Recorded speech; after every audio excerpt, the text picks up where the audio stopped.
Seperti biasa, selalu ada faktor-faktor yang melatar belakangi kenapa indeks harga saham gabungan kemudian bergerak ada penguatan walaupun hanya tipis 0,55%, tapi transaksinya ini jauh banget dari 10 triliun. Ya. Kalau di akhir-akhir perdagangan di sesi 2022 ya, masih cukup kita lihat ada di 10 triliun, 11 triliun sometimes ya. Tapi sekarang ini benar-benar jauh sekali. Tampaknya investor memang belum cukup tune in di Mhm. market sekarang ya, Sa. Iya, memang Maria tampaknya kalau masuk ke tahun baru biasanya kan ini ada optimisme, tapi Mhm. diliputi dengan bayang-bayang ancaman resesi. Tentu saja tahun 2023 dinilai masih menjadi pemberat begitu ya bagi Mhm. pasar saham dan Mhm. juga pasar keuangan. Kombinasi inflasi dan juga kenaikan suku bunga acuan yang tinggi yang dilakukan oleh sejumlah bank sentral di dunia ini tentunya mendorong negara-negara terjun ke jurang resesi, sehingga Mhm. ini juga yang membuat pelaku pasar pun berhati-hati Ya. begitu, yang tercermin juga dari segi nilai transaksi yang bahkan dalam 2 hari perdagangan terakhir sangat minim di bawah 10 triliun. Mhm. Nah, selain itu Maria,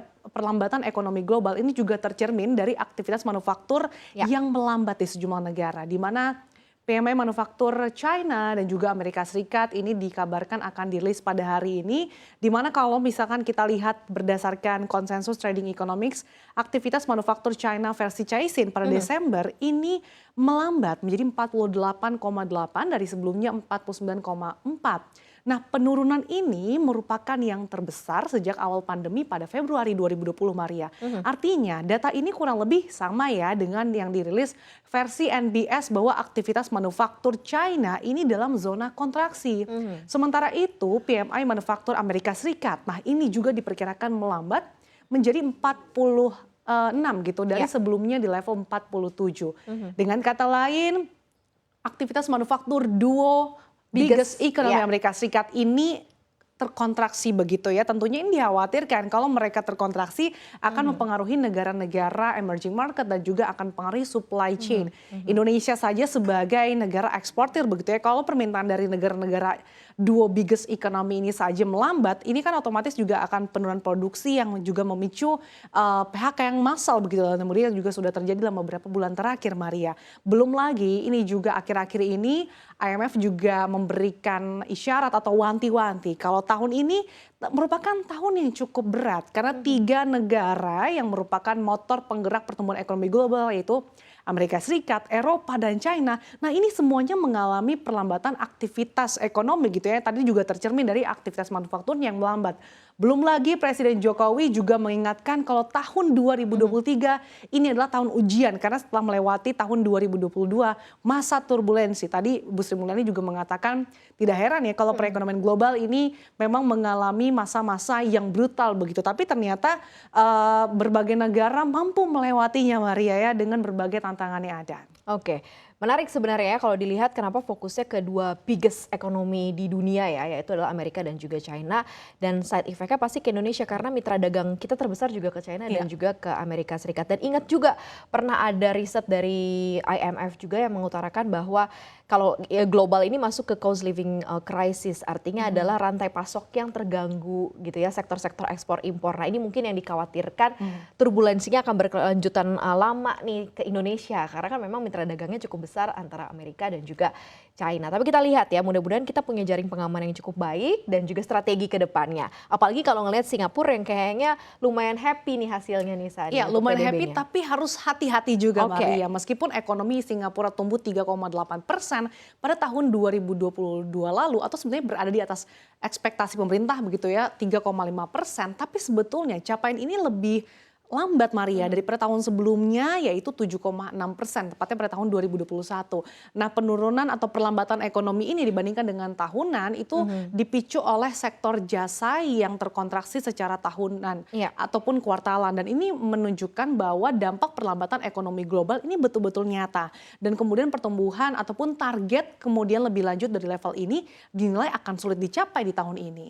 Oh, jadi ada kayaknya agak-agak temanya sama ya sama APBN kita di Ya, 2022 ya, optimis tapi tetap waspada. Ini ya. mungkin yang bisa kita lihat dari cerminan di Singapura. Tapi kalau kita lihat dari sentimen panjangnya atau jangka panjangnya masih terkait FOMC ya, kayaknya masih tentang kebijakan suku bunga ya, saya. Betul, The Fed ini selalu membayang-bayangi kemana langkah investor begitu ya, meskipun berbagai sentimen positif begitu melanda berbagai negara termasuk tanah air. Tampaknya memang investor nih masih wait and see ya Maria, menanti komentar pejabat The Fed mengenai langkah The Fed pada Kamis 5 Januari nanti waktu setempat, di mana The Fed ini telah mengakhiri kita tahu era easy money di tahun 2022 lalu seiring dengan inflasi yang masih memanas, kemudian diikuti dengan berbagai bank sentral yang menaikkan suku bunga acuan secara agresif gitu. Kalau kita tarik juga Maria dengan pasar saham kita, yang menjadi pertanyaan adalah apakah ada yang salah nih dengan pasar keuangan kita begitu, karena nilai transaksi masih kecil pada perdagangan awal tahun ini tadi di bawah 10 triliun. Ya. Kemarin 5 triliun, hari ini sekitar 7 triliun. Padahal kalau kita melihat rata tahunan tahun lalu itu sekitar 14 sampai 15 triliun. Jadi sangat sepi atau cuma 30% nih dari rata harian tahun lalu. Kemungkinan memang tadi seperti yang di awal-awal kita sebutin, mungkin tampaknya memang investor masih ada yang libur gitu ya, Liburan, investor ya. jumbo khususnya. Sehingga penguatan IHSG hari ini tampaknya masih diramaikan investor retail nih yang bermain di second liner. Makanya penguatannya cukup oke juga lah hari ini ya, mendorong penguatan IHSG. Kemudian pertanyaan lain, apakah pasar kita tidak cukup atraktif? Karena melihat suku bunga Amerika Serikat yang masih diproyeksikan akan lebih tinggi ya di tahun ini, menjadi 5 sampai 5,25%. Dari saat ini 4,25 sampai 4,5%. Kita akan nantikan sebetulnya arah kebijakan moneter Amerika Serikat ini akan seperti apa. Karena meskipun inflasi Amerika Serikat dalam tren melandai, tapi yang perlu diingat ini masih jauh dari target The Fed 2%. Jadi masih panjang berarti ya, era suku bunga tinggi yang akan dijalankan oleh pemerintahan di Amerika Serikat atau di Federal Reserve kayaknya masih cukup panjang Higher for longer. Higher for longer. Dan kita cuma tinggal lihat aja nanti responnya dari monetary policy-nya Indonesia akan seperti apa. Apakah cukup mengekor ataukah sudah cukup nih, kalau kemarin juga diwanti-wanti ya kenaikannya ya. Tapi itu kan dari global semua nih Sa. Kalau kita fokus ke apa yang menjadi fokus domestik nih apa aja? Sebenarnya kalau domestik belum ada sentimen lain begitu ya selain dengan data-data yang sudah disampaikan kemarin terkait dengan inflasi dan juga PMI manufaktur, di mana inflasi kita tahun 2022 ini mencapai 5,51% secara year on year atau sebetulnya lebih tinggi nih dari November sebesar 5,42%. Tapi kalau kita lihat secara keseluruhan inflasi dalam negeri sebenarnya terbilang terkendali. Mengingat kalau pemerintah ini kan sebelumnya menaikkan harga BBM Pertalite yang dikhawatirkan ini bisa memicu inflasi tinggi. Belum lagi tadi juga Bu Sri Mulyani mengatakan kalau misalkan sebetulnya inflasi kita ini masih cukup under control begitu ya. Karena kalau kita compare dengan negara-negara lain, bahkan inflasinya ini lebih dari di atas 10% atau tertinggi dalam 40 tahun begitu. Jadi memang ini bisa dikatakan good news juga, tapi satu sisi memang harus dilakukan upaya-upaya ataupun strategi untuk memitigasi, untuk melandaikan inflasi yang masih memanas.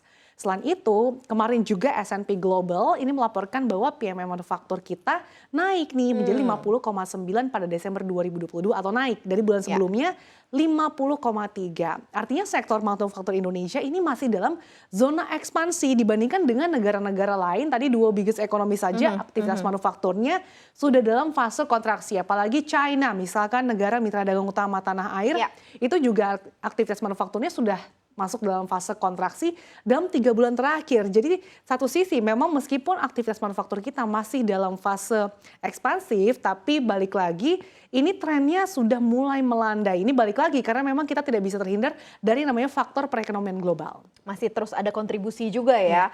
Tapi so far sejauh ini sih masih so far so good untuk Indonesia. Kita tinggal lihat nanti akan seperti apa kombinasi polisinya. Tapi kalau kita lihat lagi nih, lebih dalam atau lebih mengerucut lagi nih tentang sektor-sektor yang mungkin cukup bisa jadi perhatian para investor. Ini apa nih, Sa? Iya, hari ini sektor migas juga cukup menarik dilihat para investor karena kalau kita lihat dari rata-rata harga Indonesian Crude Oil Price atau ICP gitu ya, minyak mentah Indonesia ini mengalami penurunan Maria 10,84 dolar Amerika Serikat per barel menjadi 76,66 dolar Amerika Serikat per barel pada Desember 2022 lalu. Kalau dibandingkan dengan November sebesar 87,5 dolar Amerika Serikat per barel. Nah, penurunan harga minyak ini seiring dengan kekhawatiran penurunan permintaan minyak juga diimbas perlambatan ekonomi global. Di mana Direktur Pelaksana IMF Kristalina Georgieva mewanti-wanti bahwa setidaknya sepertiga dunia ini menghadapi resesi di tahun ini begitu ya. Tadi ada 3 negara ekonomi Amerika Serikat, Eropa dan China begitu ya. Sehingga memang ini dikhawatirkan permintaan penurunan menimbulkan harga harga minyak juga makin melandai begitu ya. Nah, Pertamina pun hari ini resmi menurunkan harga jual BBM jenis RON 92 nih atau Pertamax. Kemudian ada juga RON 98 atau Pertamax Turbo dan juga rangkaian Pertamina Dex dan juga Dexlite per 3 Januari hari ini pada pukul 14 waktu Indonesia Barat tadi. Nah, Pertamina nih Maria melakukan penyesuaian harga mengikuti tren harga minyak dunia dan juga tren pasar harga produk BBM yang fluktuatif. Tapi nantinya harga BBM non subsidi ini akan direview lagi nih dan disesuaikan dengan mengikuti mekanisme pasar. Nah, kita lihat ya Maria secara rinci ini untuk Pertamax dibanderol per liternya Rp12.800 atau turun sekitar Rp1.100 dari harga sebelumnya di Rp13.900. Sedangkan untuk Pertamax Turbo ini menjadi harganya Rp14.050 dari sebelumnya Rp15.200. Untuk Dexlite dari Rp18.300 menjadi Rp16.150. Sementara untuk Pertamina Dex dari Rp18.800 menjadi Rp16.750. Nah, seperti kita ketahui Maria, kalau di akhir 2022 sebetulnya harga minyak dunia ini kan mengalami lonjakan ya setelah ada beberapa sinyal kalau pandemi ini akan lebih longgar, terutama di negara China. Ini tentunya patut juga menjadi perhatian karena kebijakan di China ini tentunya akan menjadi salah satu penentu harga minyak di tahun 2023 ini. Karena diperkirakan juga harga minyak dunia ini bisa tembus lagi nih ke level $100 per barel seiring langkah pelonggaran aktivitas di China yang akan mendorong permintaan minyak mentah meningkat tajam. Nah, karena kenapa? Karena China ini merupakan konsumen utama minyak dunia di mana China ini konsumsinya mencapai 15,4 juta barel per hari atau 16,4% dari total konsumsi dunia. Oke, berarti masih berfluktuasi ya untuk angka dan harga-harga. Tapi lumayan kabar baik ya, karena kan rata-rata penggunanya menengah ke atas ya. Berarti inflasi masih tinggi juga. Inflasi masih cukup tinggi juga nih. Jadi lumayan bisa diperhatikan. Dampaknya juga mungkin ke saham-saham yang Parton Oil juga lumayan ada pengaruhnya nih. Sama kayak saham-saham dari telekomunikasi yang semuanya hijau nih hari ini nih. Iya, menarik tampaknya kalau kita dari kemarin berbicara soal sektor energi, soal sektor teknologi, hari ini lumayan cukup variatif begitu ya. Apakah ini juga akan ada tanda-tanda terjadi rotasi sektor? Kita akan lihat berikutnya. Tapi yang menarik hari ini Maria, sektor tadi kita lihat infrastruktur memimpin secara sektoral karena didorong oleh saham-saham telekomunikasi yang menguat berjamaah hari ini. Tampaknya nih memang persaingan emiten sektor telekomunikasi semakin sengit seiring dengan masifnya digitalisasi dan juga pangsa pasar telekomunikasi ini bakal ditentukan dari integrasi Fixed Mobile Convergence atau FMC ya. Karena di sepanjang tahun 2022 lalu emiten telekomunikasi ini telah menghabiskan sebagian capex-nya untuk pengembangan FMC. Kita ambil contoh misalkan Telkom nih atau TLKM ini menghabiskan lebih dari 20 triliun rupiah atau lebih dari 50% dari total capex-nya untuk pengembangan FMC. Selain itu Telkom juga sedang dalam proses nih penggabungan antara Telkomsel dan juga IndiHome yang ditargetkan rampung pada kuartal 1 tahun 2023 ini. Selain itu ada juga XL Axiata yang telah mengeluarkan capex sebesar 8,7 triliun rupiah untuk FMC di tahun lalu. Kemudian XL ini juga dikabarkan berkolaborasi dengan KBLV setelah mengakuisisi Link pada semester 1 tahun 2022 lalu. Selain itu beberapa operator ini kan meningkatkan paket datanya nih sebesar 4 sampai dengan 20% pada periode Januari sampai September 2022 lalu. Nah, hal tersebut ini menyusul berkurangnya operator nih hanya 4 pemain besar Maria, itu Telkom, XL, Indosat dan juga Friend. Kita lihat hari ini saham-sahamnya cukup ciamik begitu ya peningkatannya. XL Axiata menguat hingga 8,29% ke level 2.350, kemudian Telkom 1,58%, Indosat 4,56% dan Friend atau Smartfren Telkom mampu terapresiasi hampir 6% atau 5,97%. Lumayan ya, happy cuan ya untuk di hari kedua ini di tengah IHSG-nya masih menguatnya tipis 0,55%, tapi ternyata untuk saham-saham telekomunikasi semuanya naik bahkan rata-rata di atas 4%, bahkan ada yang 8%. Jadi yang punya posisi kayaknya lumayan Wah. ya untuk bisa mulai akumulasi atau Mungkin yang mungkin belum tambah liburan koleksi. bisa menggunakan dana ini untuk cuan liburan. Oke, sekarang kita ke technical chart untuk IHSG deh. Apakah ada kemungkinan kembali lagi mencoba menguji level-level penguatan atau seperti apa nih, Sap? Iya Maria, secara teknikal sebetulnya IHSG ini masih bergerak di atas MA20-nya begitu ya, di yang warna merah ini atau di level 6815 sebagai support terdekat dan juga di bawah MA50 atau 6950 yang merupakan resistance terdekat. Nah kalau kita lihat di sini Maria, pada perdagangan 27 Desember lalu sebenarnya terbentuk candle bullish continuation gitu ya. Namun perdagangan esok harinya muncul dark cloud cover. Pola candlestick ini memberikan sinyal kalau potensi pembalikan ke sisi bawah. Kemudian muncul lagi nih hanging man yang mengindikasikan kalau jumlah trader penjual ini mulai lebih banyak dari jumlah trader pembelinya.